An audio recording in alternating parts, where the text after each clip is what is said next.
Destiny आपका साथ देती है जब आप ठान लेते हो कि हाँ आपको कुछ करना है, कुछ बनना है, तो डेस्टिनी भी आपका साथ देती है। बस इसी टॉपिक पर आज मैं बात करने जा रही हूँ। एक बहुत ही फेमस माउंटेनियर हैं, माउंटेनियर यानी पर्वतारोही, जिनका नाम है संतोष यादव।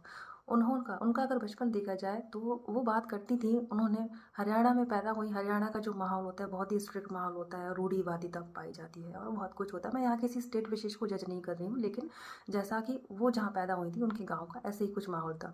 ठीक है, संतोष यादव माउंटेनियर हैं, अभी वो जीवित हैं, पर उनकी कहानी काफ़ी फेमस है। तो उनके साथ क्या हुआ, कैसे डेस्टिनी ने उनका साथ दिया, कैसे उस यूनिवर्स सुप्रीम पावर ने उनका साथ दिया, जब उन्होंने अपना माइंडसेट एकदम फर्म डिटर्मिनेशन कर लिया अपने अंदर की, तो मुझे करना ही है, मैं आम लोगों जैसी नहीं हूँ। ठीक है, और मुझे पूरा विश्वास है यहाँ जितने भी लोग इस वीडियो को देख रहे हैं वो भी आम लोग तो नहीं होंगे, है ना। खास आम से खास बनने की जर्नी पर वो चल रहे हैं। तो जब उसका जन्म होता है तो वो पहले ही बोल देती है, मतलब जहाँ गांव की बाकी लड़कियाँ ट्रेडिशनल कपड़े पहना करती थी, salwar suit and all that, उसने शुरू से शॉर्ट्स पहने, निकर्स पहने, और वो मतलब बहुत अच्छे से पढ़ना चाहती थी। और जब उसका स्कूल में पढ़ाई चल रही थी तो उसने प्राइमरी स्कूल में गांव में पढ़ाई कर ली। फिर वो चाहती थी कि हरियाणा दिल्ली पास में, दिल्ली में पढ़ना चाहती थी।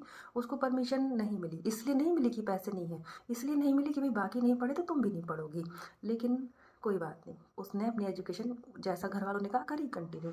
लेकिन जब बात आती है कि 16 ईयर की जब वो हो गई, और ये वो एज होती है गांव में पुराने सोच वाले लोग होते हैं जो कि मैरिज करने की बात करने लगते हैं, उस समय उन्होंने पूरे मतलब अपने पेरेंट्स को समझाते हुए थोड़ा सा मनाया, अपोज भी किया, और कि उनको भी मैरिज नहीं करनी है, कब तक नहीं करनी, जब तक कि मुझे क्या करना है, जब तक कि मुझे अपनी एजुकेशन पूरी नहीं हो जाए। तो इस तरह से उन्होंने क्या करा, हरियाणा में खुद को, हरियाणा से दिल्ली में आकर खुद को एनरोल कर लिया एक स्कूल में, अपना एडमिशन कराया।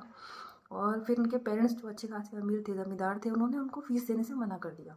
उसने बहुत ही ईजिली काम के साथ, पीसफुलनेस के साथ कहा इट्स ओके, कोई बात नहीं, मैं अपनी फ़ीस खुद पे कर लूँगी, और पार्ट टाइम जॉब करना शुरू कर दी। जब उन्होंने ऐसा बोला तो फिर उनके पेरेंट्स ने उनको फ़ीस दी, इवन वो झुक गए। ठीक है, दिल्ली में पढ़ने लगी वो। अब दिल्ली में पढ़ने के बाद ही ग्रेजुएशन करने के लिए वो गई जयपुर।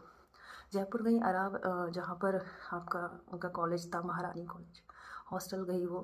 ठीक है, तो हॉस्टल में जब वो रहती थी तो देखो कैसे उसकी डेस्टिनी, किस तरह से उन्होंने अपनी एजुकेशन को कंटिन्यू किया, ये हमने देखा अभी। तो अब ईश्वर उसकी कैसे हेल्प करते हैं। हॉस्टल में उनके रूम के सामने अरावली पर्वत पहाड़ियाँ दिखती थी।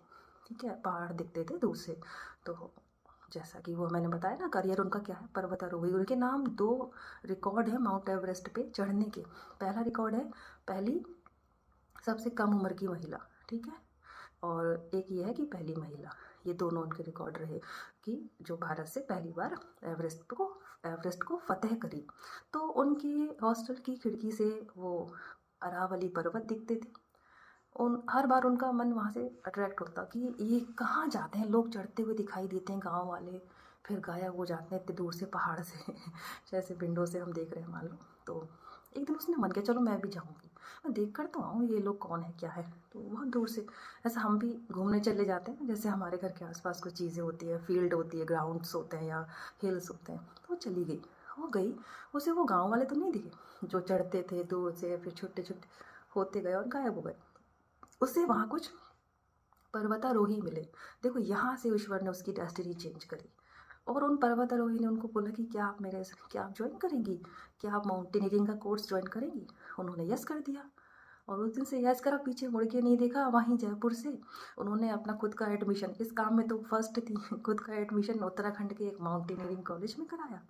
फिर अपने पेरेंट्स को उन्होंने लेटर लेके बता दिया था। पेरेंट्स कुल मिला के उनके फेवर में आ चुके थे।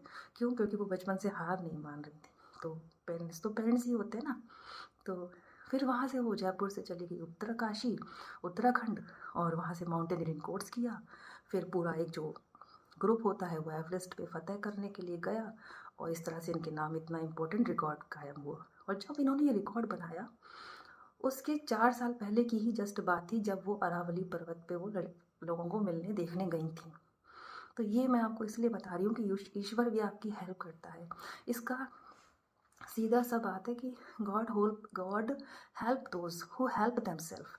गॉड उन्हीं की मदद करता है जो खुद की मदद करते हैं। उसने नहीं सोचा कैसा माहौल है गाँव का, रूढ़िवादिता है, क्या है, इतनी कम उम्र में शादियाँ हो जाती हैं, लेकिन वो नहीं माने। उन्होंने अपना बेस्ट किया, जो उनका माइंडसेट था, जो उनके विचार थे, जो उनका पक्का डिसीज़न था, वो उस पे अड़ी रहीं, क्योंकि उन्हें अंदर से मालूम था कि वो सही है। और इसी तरह ईश्वर ने किस तरह से उनकी हेल्प कराई, उनको उन पर्वतारोहियों से मिलवा के। तो बिल्कुल आप उस सुप्रीम पावर पे विश्वास करें, आप शुरुआत तो करें, आप बढ़े तो आगे। एक पहला कदम ही तो लो आप, फिर देखो ना आप कैसे मंजिल को पालोगे अपनी। कैसा लगा आज का वीडियो कमेंट्स में ज़रूर बताइएगा। Thank you so much for watching this lesson. खुश रहें, पॉजिटिव रहें। जय हिंद।